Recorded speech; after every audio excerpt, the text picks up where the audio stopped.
Salam dalam kasih Kristus untuk kita semua. Bagaimana kabar? Saya terus berdoa berharap kita semua senantiasa sehat dalam perlindungan kasih Tuhan.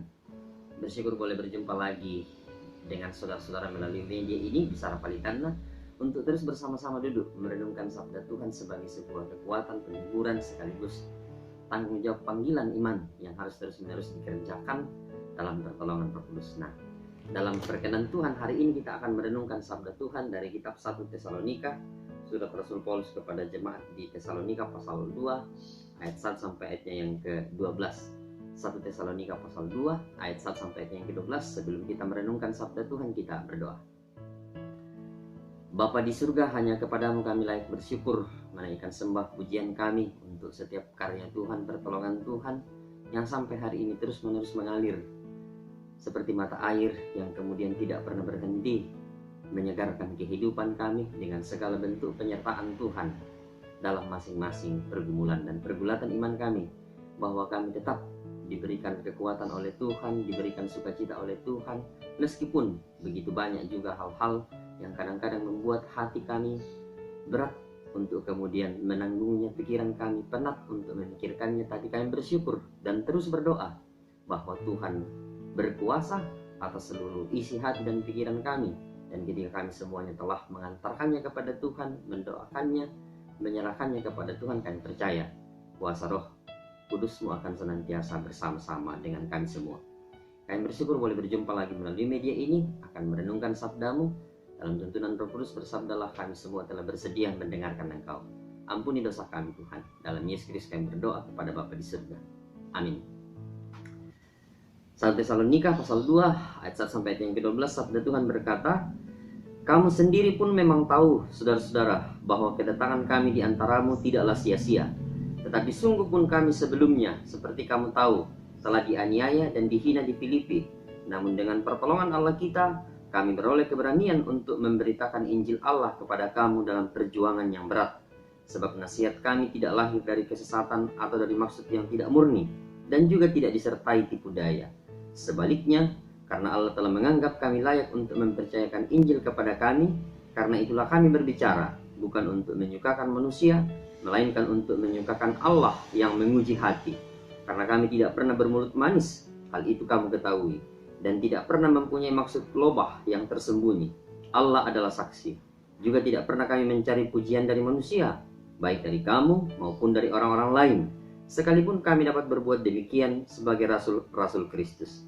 Tetapi kami berlaku ramah di antara kamu, sama seperti seorang ibu mengasuh dan merawati anaknya. Demikianlah kami dalam kasih sayang yang besar akan kamu tahu, bukan saja rela membagi Injil Allah dengan kamu, tetapi juga hidup kami sendiri dengan kamu, karena kamu telah kami kasihi. Sebab kamu masih ingat, saudara-saudara, akan usaha dan jerih lelah kami, sementara kami bekerja siang malam, supaya jangan menjadi beban bagi siapapun juga di antara kamu. Kami memberitakan Injil Allah kepada kamu. Kamu adalah saksi. Demikian juga Allah, betapa saleh, adil, dan tak bercacat yang kami berlaku di antara kamu yang percaya. Kamu tahu betapa kami seperti bapa terhadap anak-anaknya telah menasihati kamu dan menguatkan hatimu seorang demi seorang, dan meminta dengan sangat supaya kamu hidup sesuai dengan kehendak Allah yang memanggil kamu ke dalam kerajaan dan kemuliaannya. Amin. Firman Tuhan. Dari bacaan kita tadi, kita akan merenungkan bacaan itu dalam tema mengasuh dan merawat seperti ibu. Mengasuh dan merawat seperti ibu. Tema ini dikutip dari ayat yang ke-7 bacaan kita tadi. Ayat ke-7 itu kan berkata, "Tetapi kami berlaku ramah di antara kamu, sama seperti seorang ibu mengasuh dan merawat." Artinya rata-rata ibu-ibu terus ramah. Kalau ada ibu-ibu suka marah-marah, mungkin dia kebanyakan makan ubi-ubian dan seterusnya. Tema ini menjadi menarik direnungkan. Kenapa?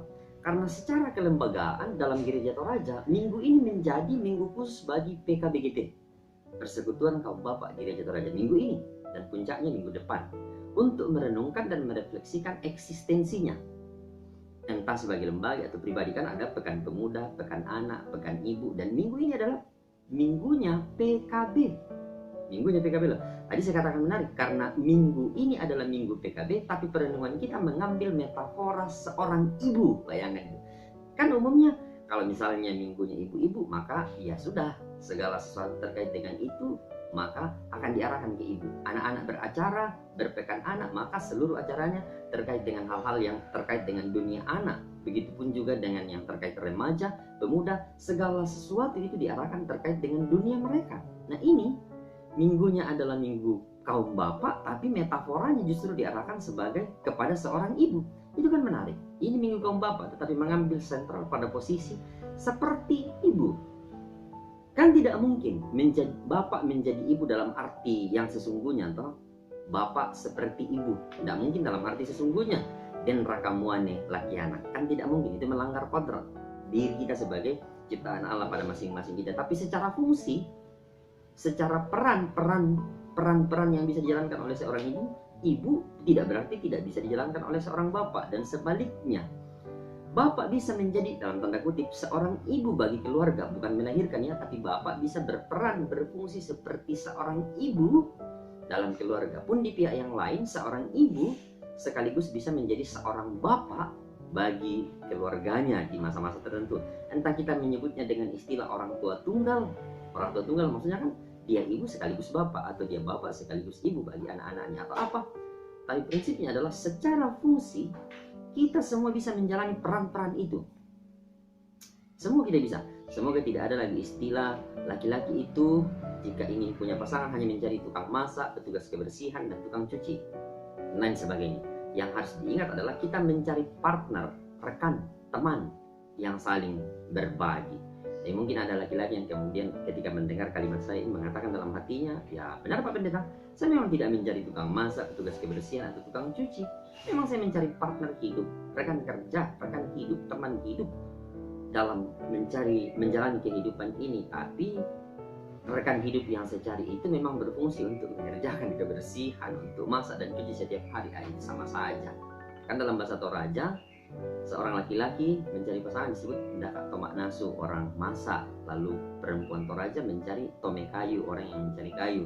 Itu kan bahasa simbol.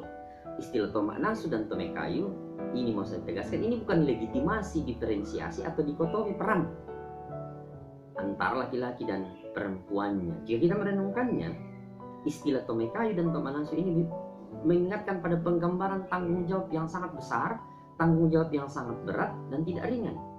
Tidak mudah itu mencari kayu, tidak mudah, apalagi membelah kayu buah angin. Kan dalam tradisi masyarakat Toraja dulu-dulunya nih, kalau laki-laki Toraja ingin menikah disuruh membelah kayu itu. Kalau kemudian dia mampu, ya udah dianggap sudah mampu. Tapi untuk mengatakan bahwa untuk masuk melangkah ke sebuah rumah tangga itu berat sekali, dan karena itu disimbolkan ke sana. Tapi bukan berarti kalau dia sudah pandai mencari kayu tidak punya peran untuk lagi kemudian bisa menolong atau membantu pasangannya. Ini bukan sekali lagi legitimasi pada diferensiasi atau dikotomi peran, tapi untuk mengatakan pada masing-masing pihak, semua pihak, bahwa peran dalam rumah tangga itu sangat besar, panggilannya dan tanggung jawabnya itu luar biasa. Kayu buang ini kan masih keluarga Cemara juga sih. Tidak mudah itu memasak, harus penuh pengaturan sehingga masakan itu bisa cukup dan tetap dinikmati oleh anggota keluarga. Besar sekali tanggung jawab di balik semua bahasa-bahasa simbol itu. Dan sekali lagi, bukan bertujuan untuk mengabsahkan dikotomi antara ini pekerjaannya laki-laki, ini pekerjaannya perempuan. Sederhananya begini, kalau kita merenungkannya secara sederhana, melalui renungan ini, semoga tidak ada lagi kaum bapak yang merasa jika masak, mencuci, atau membersihkan itu semata-mata kerjaan istri. Dia hanya cari uang. Bagaimana uang itu dikelola, bagaimana keadaan rumah, dan bagaimana keadaan anak-anaknya, dia tidak mau peduli amat dengan keadaan itu. Karena kadang-kadang si Ahmad tidak mau peduli dengan keluarganya. Mudah-mudahan tidak ada lagi yang berpikir seperti itu. Tidak ada lagi yang kemudian merasa bahwa semuanya itu telah diserahkan, cukup dia mencari uang saja. Renungkan jika tema ini kita gali lebih jauh. Secara prinsip mengasuh dan merawat seperti itu. Dalam kamus kan mengasuh artinya menjaga, merawat atau mendidik. Anak kecil dibimbing, membantu, kemudian melatih sehingga supaya dapat berdiri sendiri, memimpin dan seterusnya. Jadi bayangkan kalau seorang ibu disebut mengasuh seorang anak, itu bertanggung jawab untuk dari kecil yang tidak bisa berjalan, dirawat, ditemani, dibimbing hingga dia bisa berjalan.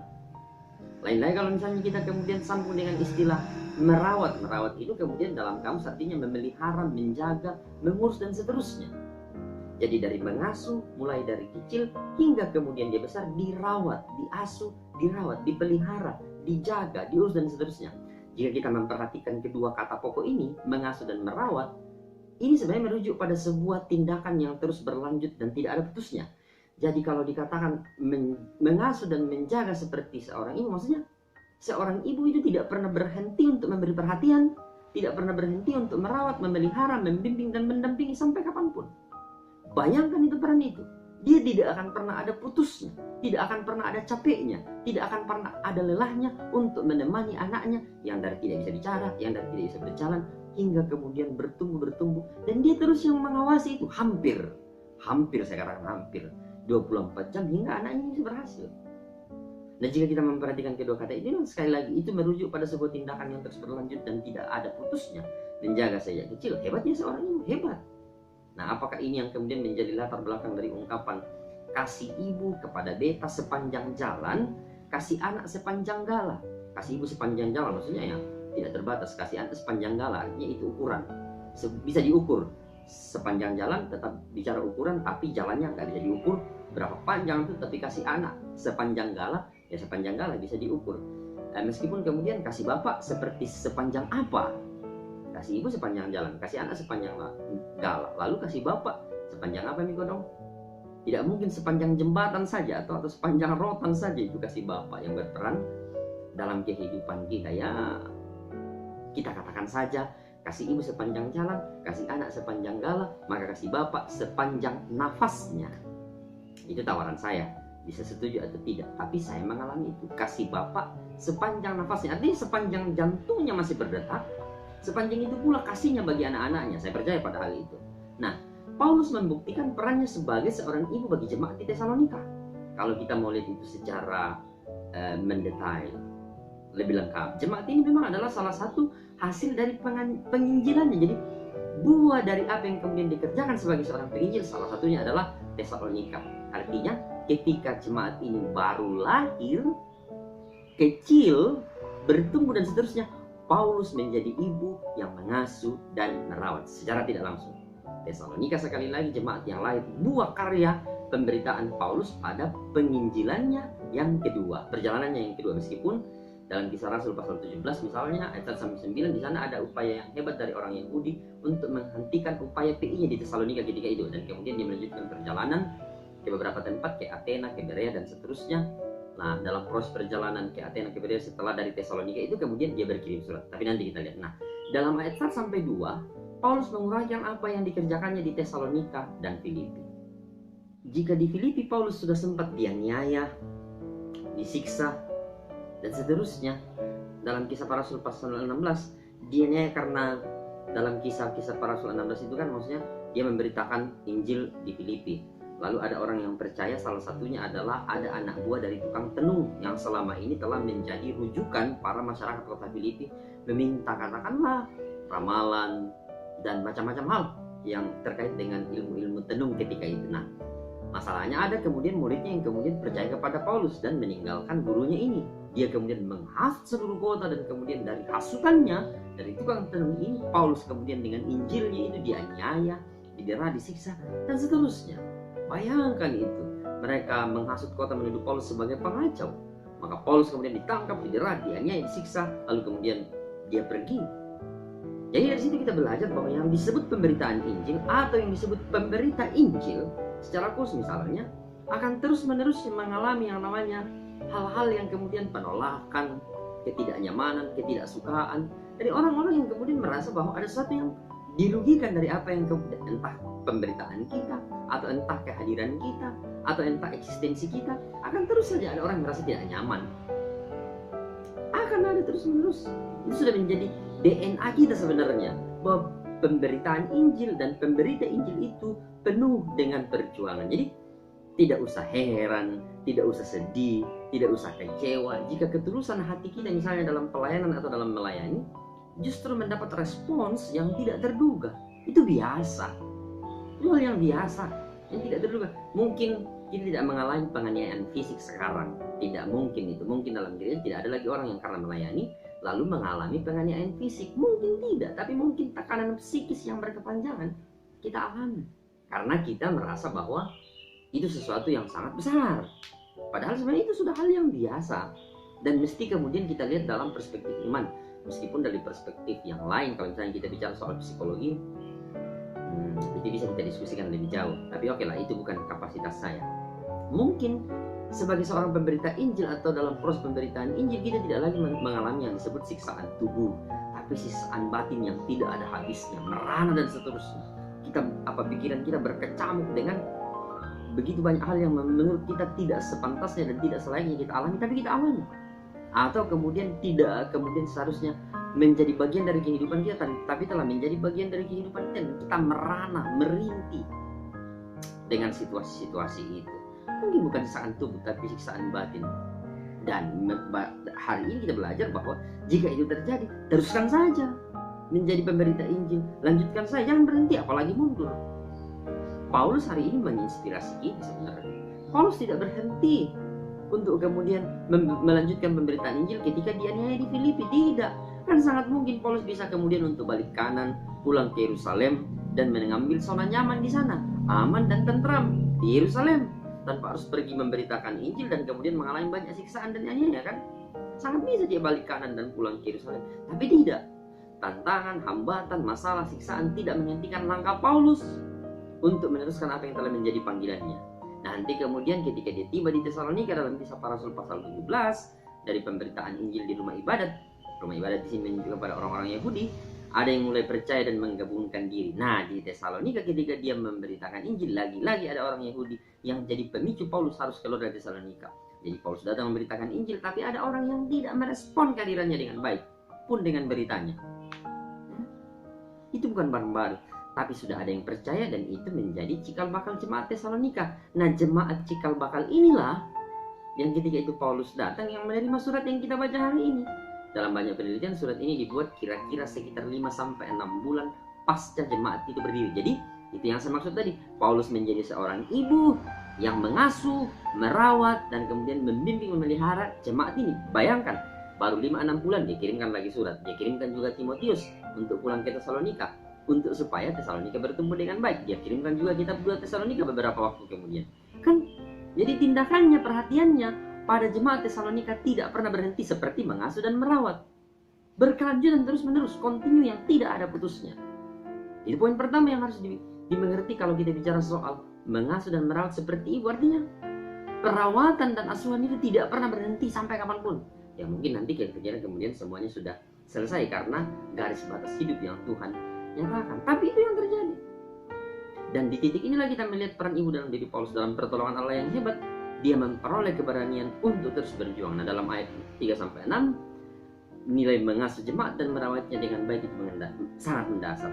Paulus tidak menggunakan pengajarannya, bimbingannya, pengasuhannya, dan perawatannya untuk mengambil keuntungan atau memperjuangkan kepentingannya. Ini penting. Poin kedua, Paulus berada pada titik untuk mengajarkan dan menyatakan kebenaran seturut dengan kehendak Allah tanpa ada embel-embel di sana. Jadi, mengasuh dan merawat seperti seorang ibu artinya tidak ada batasnya, tidak ada hentinya, dan terus berkelanjutan sampai kapanpun.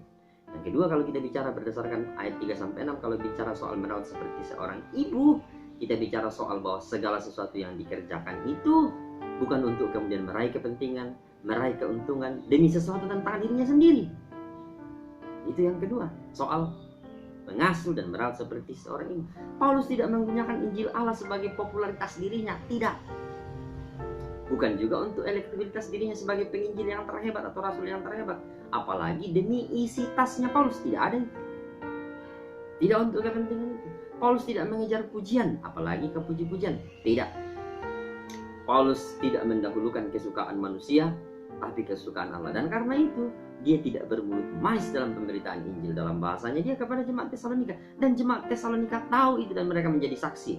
Dalam ayat yang ke-11 dan 12 diberitakan tentang itu. Paulus tidak mendahulukan kesukaan manusia dan tidak bermulut manis untuk memuji orang-orang yang memang katakanlah ya bisa memberikan keuntungan dan seterusnya. Tidak, Paulus tidak sebagai seorang yang kemudian menempatkan dirinya lebih rendah daripada apa yang kemudian menjadi tanggung jawabnya kepada Allah. Benar dikatakan benar, dan pada saat yang sama yang salah pun juga demikian adanya. Artinya Paulus punya kapasitas dan integritas yang hebat, tapi bukan untuk popularitasnya apalagi isi tasnya.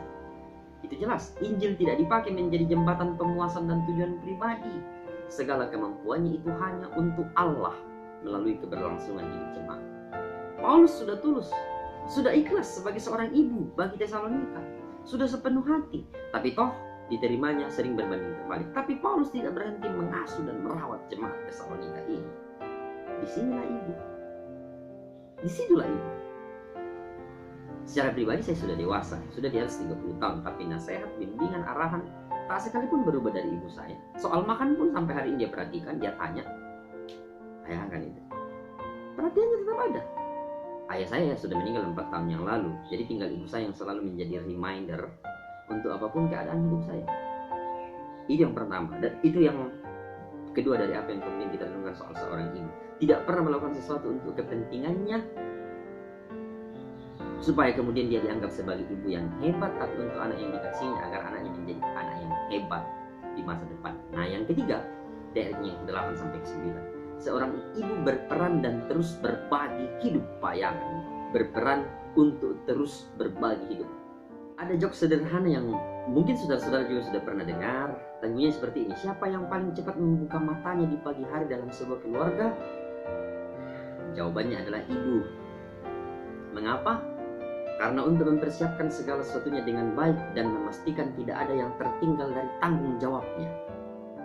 Lalu siapa yang paling terakhir menutup mata di malam hari dalam sebuah keluarga? Jawabannya juga adalah ibu. Mengapa? Untuk memastikan jika semua telah diselesaikannya dengan baik. Paulus mengerjakan hal ini. Dia bicara soal membagi hidupnya, membagi apa yang ada padanya, memberi yang kemudian dia miliki tanpa membebani jemaat Tesalonika. Siang malam dia bekerja untuk jemaat dan tidak menjadi beban. Persis sama seperti seorang ibu. Seorang ibu akan selalu berpikir dan bekerja hanya untuk memastikan jika segala sesuatu pada keluarganya itu berjalan dengan baik. Jalan dengan baik, entah tanggung jawabnya kepada suaminya pun tanggung jawabnya kepada anak-anaknya. Jadi ini menjadi sebuah peran besar bapak bagi keluarga. Saya pernah menceritakan sebuah kisah menarik. Umumnya, jika ada yang berhasil, jika ada anak yang berhasil, misalnya dalam sebuah keluarga, dengan bangganya seorang bapak akan menepuk dada dan mengatakan siapa dulu bapaknya. Tapi umumnya, ini tidak semua. Jika kemudian ada anaknya yang gagal atau katakanlah bermasalah karena satu dan lain hal, dengan cepat sekali dia menunjuk pasangannya, dia menunjuk istrinya, dia menunjuk ibunya sebagai biang kerok dari kegagalan atau masalah yang terjadi. Mudah-mudahan itu bukan pengalaman saudara-saudara, tapi itu menjadi bagian dari realitas nyata. Tapi sebenarnya jauh di balik tema ini, jika kita mau menggalinya lebih dalam secara spiritualitas, sebenarnya yang mau dikatakan adalah Allah lah yang menjadi rujukan soal mengasuh dan merawat. Allah sendiri yang menjadi referensi utama dalam mengasuh dan merawat. Iya, dia sendiri. Dialah pengasuh dan perawat kita yang sejati, yang sesungguhnya, yang tanpa cacat celah. Dia terus menjaga kita, pernahkah dia tinggalkan kita? Dia terus membimbing kita, pernahkah dia mengabaikan kita? Kita yang sering mengabaikan dia. Dia terus memelihara kita, pernahkah dia kemudian mencoba untuk tanpa memberikan perhatian yang luar biasa bagi kita? Meski sering kita tidak mau dijaga oleh Allah, padahal dia terus mau menjaga kita 24 jam. Dia tidak pernah lalai membimbing dan memelihara kita, saudara. Dia tidak pernah berhenti untuk membalut luka batin, luka pikiran, dan sebagainya. Dia pernah. Dialah perawat, dialah pengasuh yang agung, yang sejati, yang sungguhnya itu. Kepada sekalian orang-orang yang percaya kepadanya, bahkan kepada sekalian bangsa. Tidak pernah dia berhenti. Ya, Allah adalah, dalam perspektif tertentu kita bisa mengatakan Allah adalah ibu kita juga. Dia juga berperan sebagai ibu bagi kita, yang terus-menerus dalam kuasa Roh Kudus melalui gereja memberi kita pengajaran untuk terus hidup dalam karunia-Nya. Itu peran ibu, itu peran Allah sebagai seorang ibu, itu Allah kita. Allah kita juga seperti seorang ibu yang lemah lembut, saudara-saudara. Dia juga seperti seorang ibu yang lemah lembut. Allah juga kita seperti seorang ibu yang begitu tulus. Kasihnya lebih besar dari sekedar sepanjang jalan. Karena kasihnya tidak akan pernah bisa diukur. Kasihnya tidak akan pernah bisa dinilai dengan apapun. Dan itulah Allah yang merawat kita dan mengasuh kita. Kasihnya itu seantero dunia ini dan kehidupan ini itu sendiri. Jadi mudah-mudahan saudara-saudara bisa mengerti dan melihat dengan jelas bahwa mengasuh dan merawat seperti seorang ibu pertama-tama itu merujuk kepada Allah yang agung, yang senantiasa juga merawat, mengasuh kita, yang kasihnya tidak pernah berhenti dalam keadaan apapun. Yang tindakan kasihnya itu bukan untuk kepentingan dan keuntungan Allah sendiri, dan kasihnya itu mengorbankan sebuah kehidupan. Itu nyatakan dalam Kristus. Apa yang kurang? Tidak ada kan? Jadi yang disebut mengasuh dan merawat seperti seorang ibu, 3 poin mendasarnya. Yang pertama, tindakan kasih, tindakan cinta kasih itu yang kita berikan tidak akan pernah berhenti, tidak akan pernah putus dengan keadaan apapun. Itu pertama. Yang kedua, tindakan kasih yang kita berikan bukan untuk kepentingan dan keuntungan diri kita sendiri, tapi untuk kemudian membangun orang lain, membangun sesama kita, membangun keluarga kita, membangun komunitas dan gereja untuk kemuliaan namanya. Dan yang ketiga, cinta kasih, merawat, mengasuh dan merawat seperti seorang ibu, berarti cinta kasih yang kita berikan itu adalah pengorbanan hidup yang tidak ada taranya. Pengorbanan, di sana ada pengorbanan. Jadi cinta yang diberikan tidak ada putusnya. Kemudian cinta yang diberikan itu bukan untuk keuntungan diri. Dan yang ketiga, cinta yang diberikan itu membutuhkan pengorbanan. Inilah yang disebut mengasuh, merawat seperti seorang ibu. Jadi inspirasi kita untuk berbagi dan melakukan hal yang sama, merawat layaknya seorang ibu adalah Allah sendiri yang menjadi dasar utama dari cinta kasih, kelemah lembutan, bahkan pengorbanan. Kristus yang datang dalam lahir, karya, mati, dan bangkitnya itu menunjukkan jika pengasuhan, perawatan, dan pemeliharaan Allah itu tidak pernah lekang oleh waktu dan semuanya mendatangkan kebaikan bagi segenap ciptaannya. Dan itu juga menjadi tanggung jawab kaum bapak, kaum ibu, pemuda, anak-anak, dan semua yang percaya kepadanya. Tuhan memberkati hidupmu, terus senantiasa menguatkan. Amin. Kita berdoa. Bapa di surga, kami bersyukur kepadamu hari ini. Tuhan mengajar kami begitu hebat, bahwa ketika kami punya tanggung jawab untuk mencintai, merawat, mengasuh layaknya seorang ibu, cinta itu tidak akan pernah terputus oleh keadaan apapun. Dan ketika kami berkorban melakukan sesuatu itu bukan untuk kepentingan diri kami, bukan untuk keuntungan kami, tapi untuk Allah. Dan yang ketiga, bahwa cinta kasih yang akan kami berikan itu adalah sebuah pengorbanan hidup, berbagi hidup yang tidak ada taranya. Karena Allah sendiri yang telah lebih dahulu menyatakan cinta kasih itu yang kemudian tidak pernah terbatas, tidak pernah berhenti. Cinta kasihmu juga itu yang kemudian Allah nyatakan penuh cerita yang tanpa untuk kepentingan Allah tapi kepentingan kami umat manusia. Dan yang terakhir, cinta kasihmu itu adalah sebuah pengorbanan, bahkan nyawa, darahmu yang tertumpah di salib menjadi tanda terbesar bahwa engkau berbagi, berkorban demi kehidupan kami, anak-anak yang Tuhan kasihi. Terima kasih untuk sabda. Berkati semua anak-anak Tuhan yang mendengarkan perenungan melalui media ini. Diberkatilah mereka. Berkati yang sakit, sembuhkan. Berkati yang bergumul, berduka, Tuhan hiburkan. Bagi setiap hati yang terus menanti jemahan kuasa kasih Tuhan, teruslah menolong mereka semua. Berkati pemerintah kami. Dengarkan doa kami, jawablah. Di dalam Yesus Kristus kami berdoa kepada Bapa di surga. Amin. Hai guys, terima kasih sudah nonton video kali ini. Dan jangan lupa subscribe channel kali ini. Dan jangan lupa nyalakan tanda loncengnya agar kalian mendapat notifikasi dari video selanjutnya. Oh iya, jangan lupa like video kali ini dan share sebanyak-banyaknya ke teman-teman kalian semua. See you next time guys, dadah.